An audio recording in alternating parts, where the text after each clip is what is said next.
The McKinney Lions fell in their district opener to Wiley 41-22. MHS is 0-4 this season as Coach Jeff Smith joins us now. And Jeff, I was struck by something you said right after the game on Thursday night.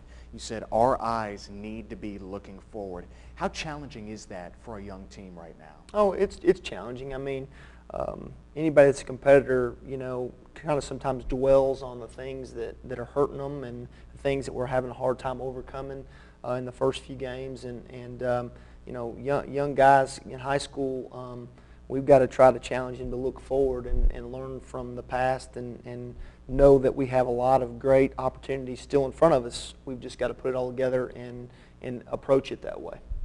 We check back to Thursday night, the highlights from Ron Poe Stadium.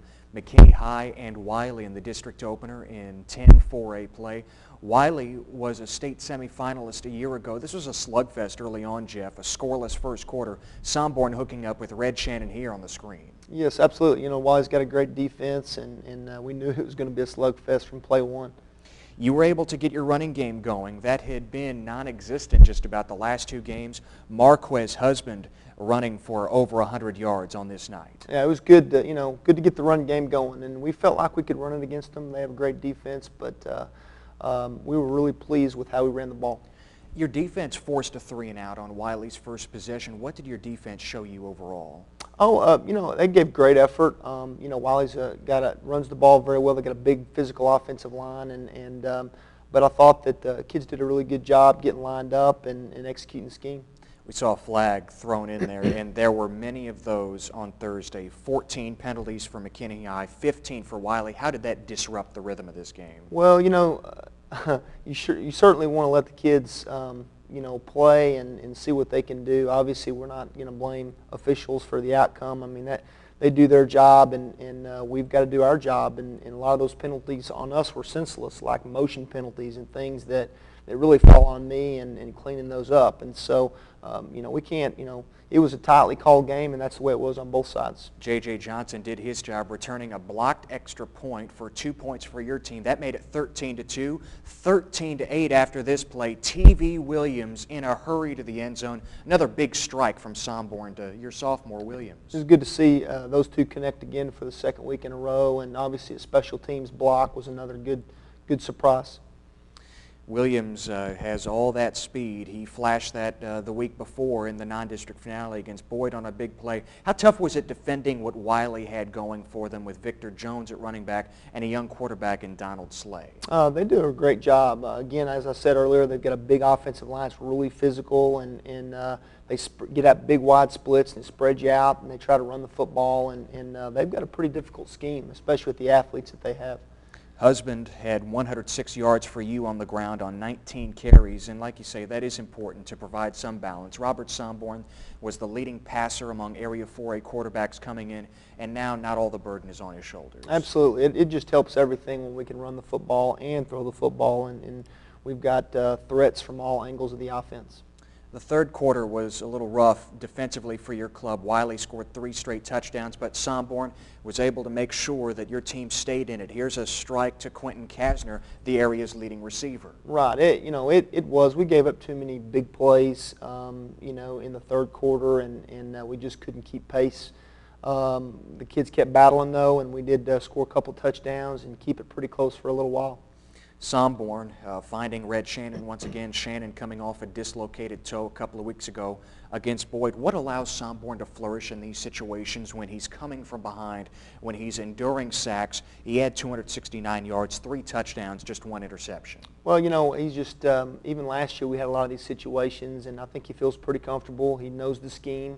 He knows what we're asking him to do, and he's the offense protects him, and he makes great throws and good decisions, and I think Robert really enjoys those situations a lot. Once again, Marquez Husband bouncing it to the outside. Husband missed the game against Boyd before your bye week. Now back in the lineup, it's like he never left. Right. It was good to see him back in the lineup and working hard, and he played very hard the whole game, and it's good to have that running game going again. About Wiley and their rushing offense, they had 374 yards on the ground, and defending the run has been an issue, as we see a nice play by one of your DBs making the interception there.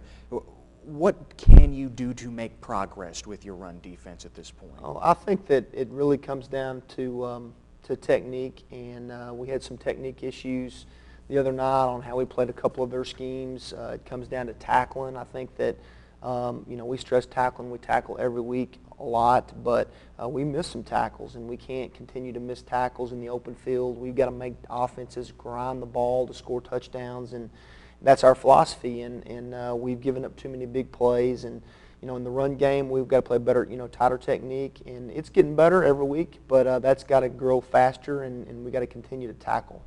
Slay, always a threat with his legs, his athleticism, but you're able to hem him in on that occasion. And to finish out the scoring, Somborn makes a nice throw and a diving catch by Red Shannon at the goal line. You bet. It's a good way to continue to battle, and we're proud of our kids and how they battle. There's no doubt that they give great effort every week, and they're going to give great effort this week. They come ready to go on Monday, practice, and look at the game plan, are ready for another opportunity, and that's the way we got to be. I mean, if we want to put ourselves back in the mix, which we have that opportunity in front of us, we win this week, we're right, 1-1, we're right back in it, and that's what sitting at 0-4 with 3 non-district losses. Those don't really count. Those, they don't in the district record, and we try to stress that. And obviously, we want to be 4-0. Everybody does, but the most important thing is our district record, and we can get to 1-1. All we've got to do is come to work this week ready and focused and play hard against Rockwell Heath. Yeah, you have that opportunity coming up Friday night. In fact, you had a chance to see the Hawks in person this past Friday after you played on a Thursday. Heath gutting out a 19-14 win over Pierce. What did you learn about Mickey Moss's club? Well, they play great defense. They're an even team like we are up front. They have 4 down linemen, and they're big physical guys, strong guys, and we played a lot of them last year. They have a lot of returners from last year's team, and they were a young ball club last year, a lot like we are this year. And so we knew they'd be good on defense, and that's kind of Coach Moss's trade, is defense. And then offense, they like to run the football and control the clock. And so a lot of their scores, you see them, pretty close, low scoring, but a lot of defense being played. Yeah, Rico Henderson and Javon Hernandez, a tandem in the backfield for Heath. What do you see from those two individually? Just hard-nosed, backs. I know he's got, Javon is a big physical back that will, try to run through you, and then they've got a couple of backs that are a quick change-up. They're a lot quicker. One is smaller, number 22, very small back, but man, he's quick, and so they've got some change-ups in the backfield to give you a few different looks. I'm really impressed with their receiver, Amaris Fields. I remember him from last season when you two matched up and we saw that game on KLAK.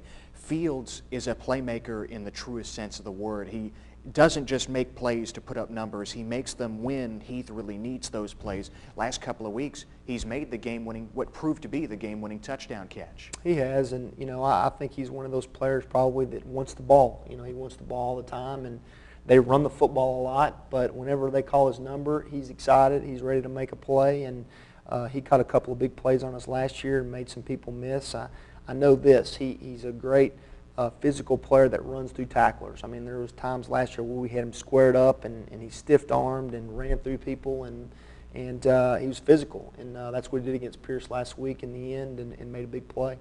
You brought up that Heath defense. It really is stellar. They haven't allowed more than 14 points in any game this season through their first 4 ball games. What overall makes them so good? Who really stands out for that unit? I think their front 4 to start with. They had 2 sophomores last year that physically are, over 6'2", and probably over 250 pounds. Just strong guys, and they're juniors this year. One at tackle, one at end, and they've got a quick defensive on the other side. So I'd say their front 4 very kind of set the tone. They got some linebackers that are pretty thick, hard-nosed guys, and they play a lot of zone, but are very very sound on the back end. So they do a good job. But I think it starts really up front with their front 7, especially their front 4, just trying to dominate the line of scrimmage, and they do a good job of that. Jeff, we appreciate the time. Best of luck. Thank you. Jeff Smith, head coach of the McKinney Lions. They are in search of their first win of the season, but most importantly, their first win of this district season. At 0-1, they look to even their record as they're in Rockwall for a battle against Heath on Friday night.